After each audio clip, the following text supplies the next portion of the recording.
Alright, now we've briefly got him in hand, and he's flattened out, so now you can see all the incredible colors that he's got on him. These very tiny peels on their scales, which separates them. I was wrong, there are salamanders in here. The very, very widespread, very common eastern copperhead. You can kind of... gorgeous, like, bronzy back on him.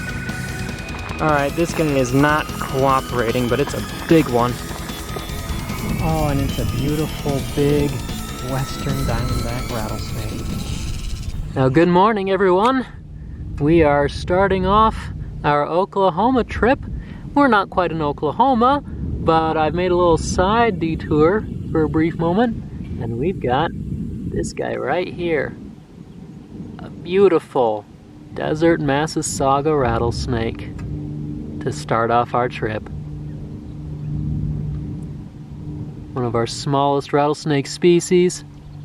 We're gonna get him off the road. Make sure nobody runs him over. Yes, we hear you, noisy bird. There's a lark bunting calling nearby. Absolutely beautiful. About as big as these guys get out here too. Oops, there you are. Skinny little tail. These guys are quite different from the local prairie rattlesnakes in that they've got much larger head scales, and of course their overall size, they don't get much bigger than a baby prairie does. But we'll get a couple of photos and get him on his way. Primarily denizens of the high plains grasslands here in Colorado. The more eastern variety of this particular species, the prairie Massasauga, is also an inhabitant of wetlands, marshes. So as you go into Oklahoma, Kansas, Texas, a lot of populations, which are also often bigger than the ones here in Colorado, will tend to live in places that are rather continually or at least ephemerally wet. Well, now that he's off the road, he's showing a little behavior because we messed with him. He's so tiny and adorable. Alright folks, we got a second snake out here. Don't know if... oh, it's a racer. No, it's not. It's a coach whip. Oh, yes. Definitely gonna need the hook for this one then. Hey, you. Hi. Okay. You're okay. My goodness. Hi, handsome. Whoa, whoa, whoa. You're okay. You're okay. Are you gonna bite the shoe? You gonna bite me? You're okay. Yeah, you're gonna bite. Okay.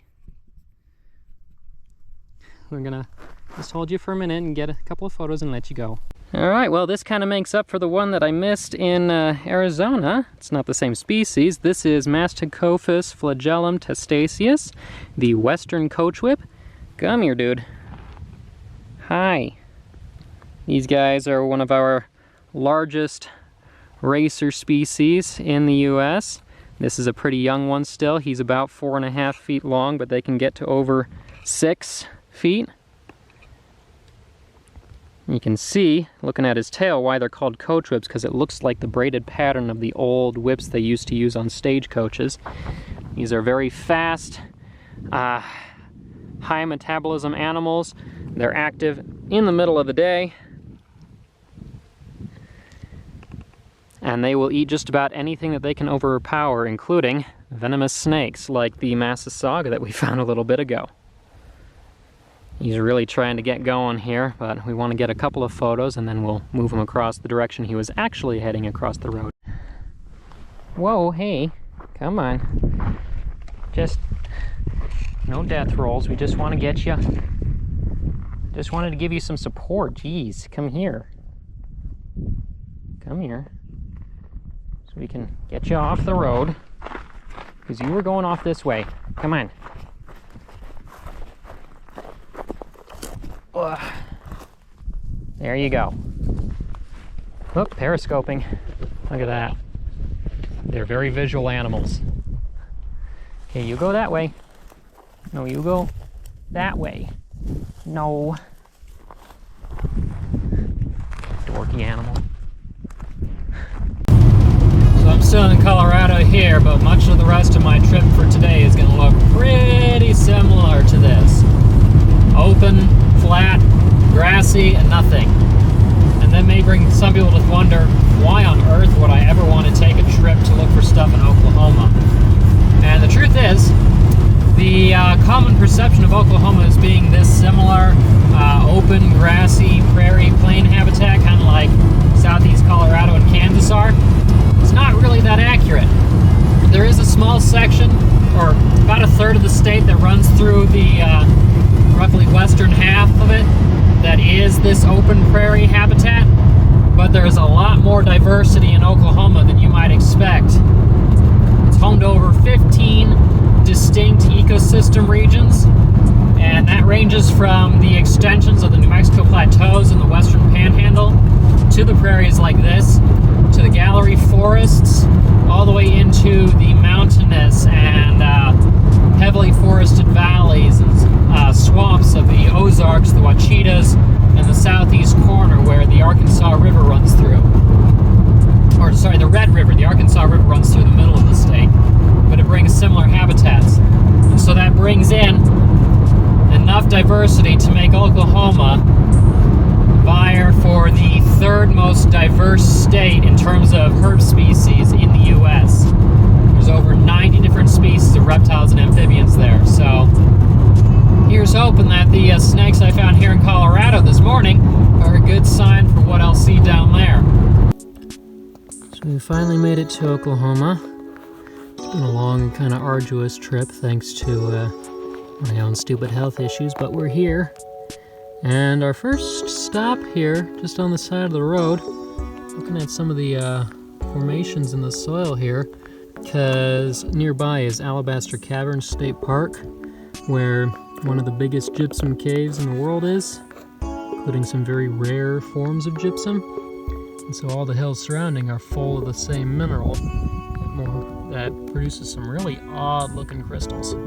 Yep, if you can find the places that aren't just covered in silt and sand from the rich soils that Oklahoma has, the area is actually kind of a geologist's heyday. You have these incredible gypsum hills in the northwest portion. The Ozarks, of course, have limestone caverns, and the Ouachitas are also a plateau of very different makeup as well.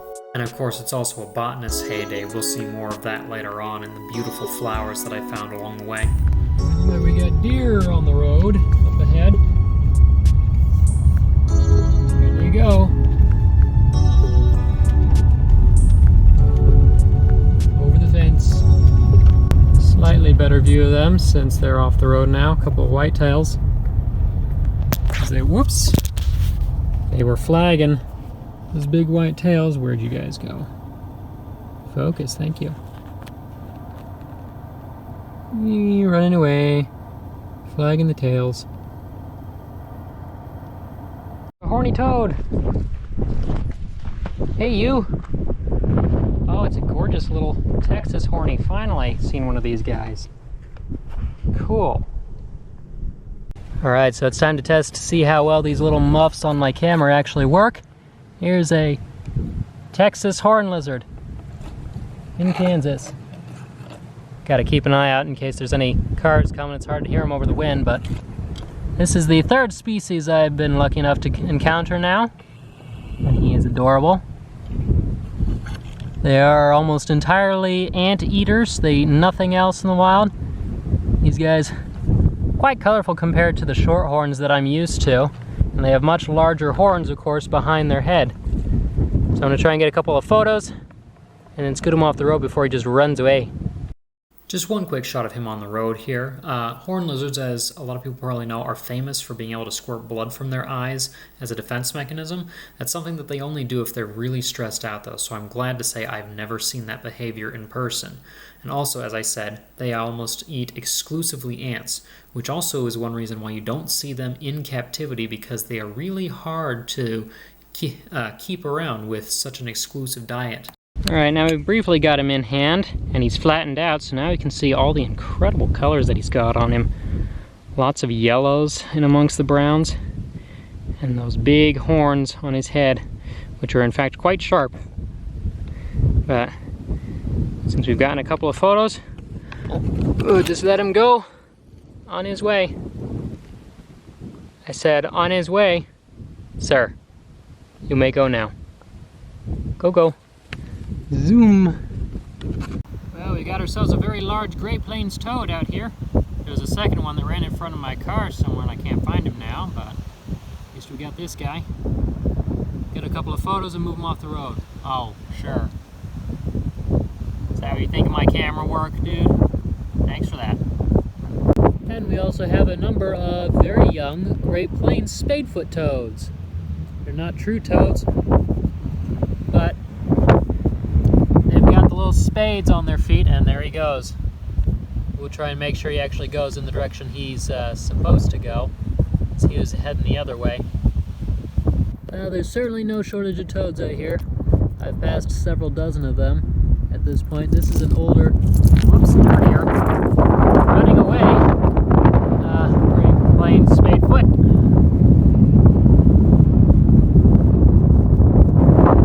Who is not going to stick around, apparently. Let's try that again briefly in hand. Another spadefoot. This guy's much bigger. This is an adult here. You can see the little spade right there that they used to dig in the dirt. Very hard, keratinous structure versus the soft and squishy rest of them. I love how their eyes look. They're just so alien looking. And another sir who has just come up out of the dirt. Sir, you should get a move on. Let's go. Here we go. Now we got Chonkamus maximus out here. A very, very large Great Plains toad. He's handsome. Aren't you, sir? Oops. Finger. There's been a couple of these guys about this size jumping around. Not the absolute largest I've seen, but pretty good size anyway. So we'll pick him up and get him off the road here. Come here, sir. You were heading this way. Yes, I know. Yes, now you're even fatter. Congrats. Let's get you off the road, shall we? There you go, sir. Go, go. Jump, jump. You're so clumsy. Finally got another snake out here. Look at you. Come here, you. Oh no, come here. Hi. Come over here so I can see you. That's a new species for me too. Let's see. You're okay. Yep. It's a little western rat snake. Look at that. Or no? No, it's not. It's got a little bit of an odd topper, but I think this is actually a Great Plains rat. Look at that. Alright. Alright, so cruising around at night has finally paid off with this beautiful baby Great Plains rat snake. Panthrophis emorii. Very similar to the western rat snakes. He's got a little bit of an odd head stamp. Hi! You saying hello to the camera? You're so cute. Similar to the western rat snakes out here, but they've got a little bit smaller blotches on average and more of a brownish overall color. Hi, yes, you're very curious, huh? Yes, you are. I've been driving for hours looking for these guys, and glad it's finally paid off. This is just a young one. They will get quite a bit bigger. They can get up to almost 5 feet long. And as the name suggests, they are rodent eaters. Uh-oh, there's a train coming by nearby. Hi, you just climbing up my arm now? They are primarily rodent eaters, but they will also take lizards and birds and bird eggs at times. And I'm glad this guy's being friendly, because not all of them are. A lot of them are, but they can be a little bit nippy sometimes too. Completely harmless though. You're perfect local rodent control though. So we'll get a couple of photos and send him on his way. He was an exceedingly curious little guy too, really wanted to see what was going on with my light. But these guys and the western rats that they live around can be rather easily confused when they're young like this, because juveniles can look almost identical.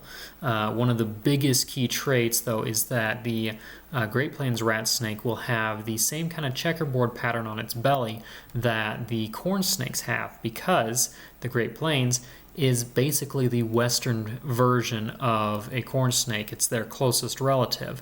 These guys inhabit the plains while the corns live on the other side of the Mississippi River and inhabit more forested environments. Now, you were heading off this way into this nice thick brush. So let's get you going in that direction, okay? Yeah, there you go. And off he goes. Don't you come back on the road now. My God. Oh my God, look at you. You're huge. That is the biggest glossy I have ever seen. Wow. Okay, back to the car so I can get some photos of you, huh? And luckily I came by rather than that car coming by, huh? Look at you. Oh, geez. Hi. Oh, you're gorgeous.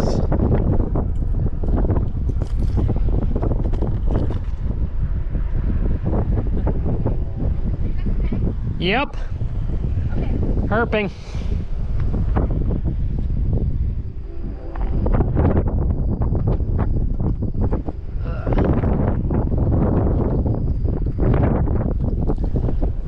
Oh my goodness.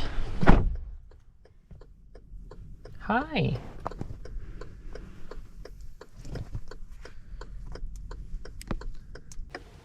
Well, it's a little bit unorthodox, but the wind is ridiculous outside, so I'm doing this in here. This is Arizona elegans, the Kansas glossy snake. I'm letting him cruise on the dash here because it's a pretty safe space for him to be at the moment. And it is about the biggest glossy I have ever seen, because he's a good 4 feet plus, and they don't get too much bigger than that. These are a rat snake relative, but they are in a different genus. So they're related to the Great Plains rat that I saw just a little bit ago, but a little bit different. These guys have smooth scales, whereas the rat snakes have slightly keeled scales. They don't. This one has more of a bullet-shaped head as opposed to the more like arrowhead shape that the rats have. They do eat some of the similar things, rodents, small lizards, and so on. So they have a relatively similar niche. We're kind of lucky this guy was crossing right at the intersection of a main highway and another road, so glad I came up on him and not somebody else. We're going to get a couple of photos and then get him back out into, for some reason, though it's windy, they're moving right now. Yeah, I typically associate glossies with being a relatively small animal, so when I saw this thing crossing the road at first, I thought it was a gopher snake, or in that area, the bull snake, because he was so big. But they are technically related to bull snakes too. In fact, close enough they could theoretically interbreed and make fertile hybrids. An interesting fact, the entire Lamprey-Peltini complex can actually interbreed, but behavioral structures and different habitat niches keep them separate. These guys, though, they are a very beautiful, very widespread animal. They're found throughout Kansas, maybe up into Nebraska, down through Oklahoma, Texas, southern Colorado, New Mexico. Other subspecies start showing up in Arizona, parts of Utah, and then over as far as into southern California as well. All right, now we're going to get him into the wind and off into the weeds where he was heading. All right, dude. We're gonna put you way over here, okay? Get a little bump right there. Something going on with your scales? All right, you go figure that out. You're healthy and beautiful, so head on. There you go. You're safe out here now. So just a quick note to self, because we're going to continue a little bit. Things will always start moving right as you're about to give up. Suicidal toad here, right down the middle of the road. Come here, you.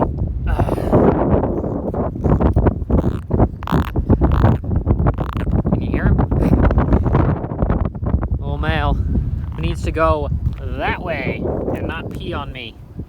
There's a deer. Oh, and he's gone.